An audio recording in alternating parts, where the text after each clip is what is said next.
अस्सलाम वालेकुम। Digital philosophy में खुशामदीद। आज की वीडियो में मैं आपको वी लुकअप सिखाऊंगी।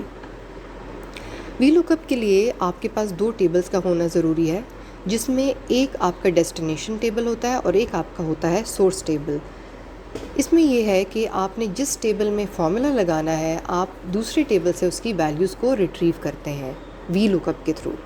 अब ये देखें, ये मेरे पास एक टेबल है जिसमें डिफरेंट काउंट्स अवेलेबल हैं जो आपको स्क्रीन पे शो हो रहा है, और ये मेरे पास एक दूसरा टेबल है जिसमें वही नाम डिफरेंट सीरियल नंबर्स पे गिवन है, उसका सीक्वेंस चेंज है। तो वी लुकअप में ये होता है कि अगर आपका जो सीक्वेंस है दोनों टेबल्स का मैच ना हो रहा हो, वो रैंडमली कहीं प्लेस्ड हो, तो आप दूसरे टेबल से एग्जैक्ट उस नाम की वैल्यू रिट्रीव करते हैं जो कि यूनिक नाम होते हैं। ये या तो नाम के बेसिस पे होता है या किसी पर्टिकुलर यूनिक आईडी के थ्रू होता है, जैसे एम्प्लॉई आईडीज़ हैं या स्टूडेंट आईडीज़ हैं। तो चलिए स्टार्ट करते हैं। आप लिखें इक्वल, और उसके बाद जब वी एल लिखेंगे तो आपको वी लुकअप की ऑप्शन जो है वो ड्रॉप डाउन में देखें तो आपको एक्सेल खुद भी शो करता है। वी लुकअप लिखने के बाद आप ब्रैकेट स्टार्ट करें।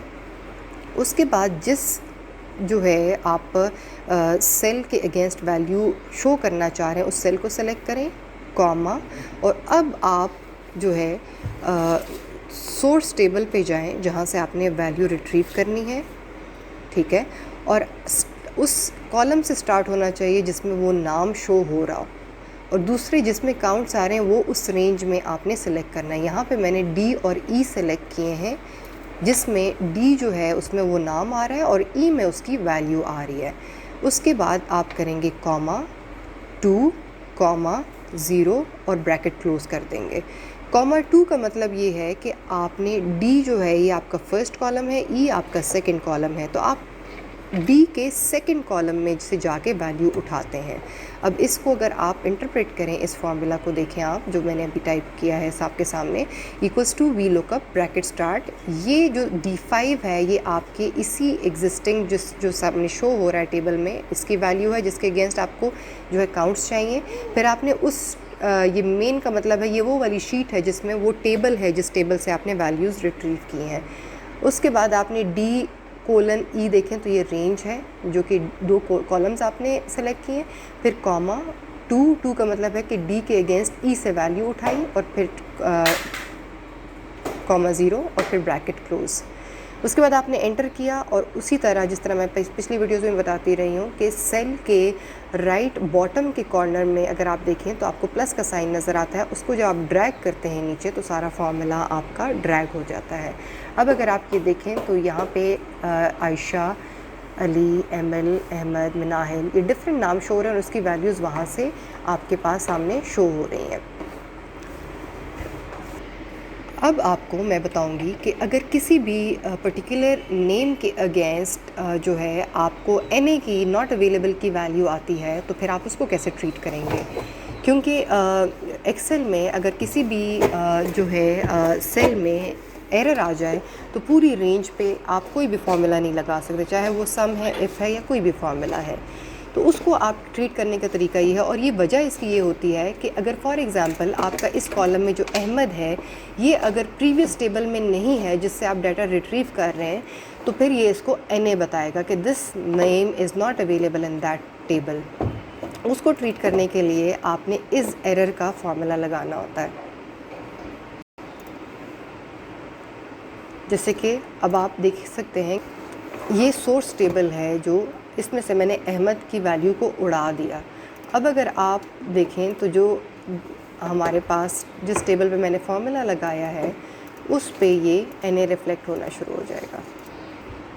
ये देखें, बाकी सब की वैल्यूज़ आ गई, लेकिन अहमद क्योंकि एक्सेल को वो उस टेबल में नहीं मिला तो उसने उसका ये #N/A जो है वो पॉपुलेट किया है। और अब आप टोटल का फार्मूला अगर ऑब्ज़र्व करें यहाँ पे तो यहाँ पे भी NA आ गया।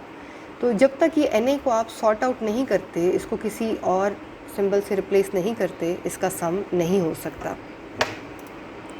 इसके लिए आपने पहले वी लुकअप का जो फार्मूला लगा हुआ है उसको कॉपी करना है। उसको कॉपी करने के बाद आपने इस फार्मूला के शुरू में if bracket start is error bracket start लिख लेना है।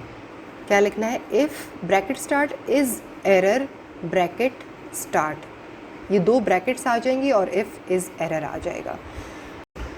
उसके बाद आपने एक ब्रैकेट क्लोज़ करनी है, एक कॉमा टाइप करना है, 2 इन्वर्टेड कॉमास टाइप करने हैं, फिर एक कॉमा, और उसके बाद जो फॉर्मूला आपने कॉपी किया था उसको आप पेस्ट करें और ब्रैकेट को क्लोज़ कर दें।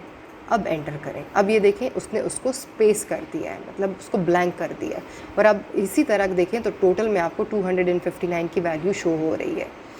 इसका बेनिफिट ये है कि बड़े बड़े डाटा के साथ जब आप खेलते हो या कोई आप एनालिसिस करते हो तो उस केस में आप सम या माइनस या कोई भी फार्मूला अगर आप लगाते हैं एवरेजेस का, तो आप नहीं लगा सकते जब तक आप उस एन को ट्रीट ना कर लें। उसके लिए तरीका है कि आप इस एरर का फार्मूला जो है वो यूज़ करें।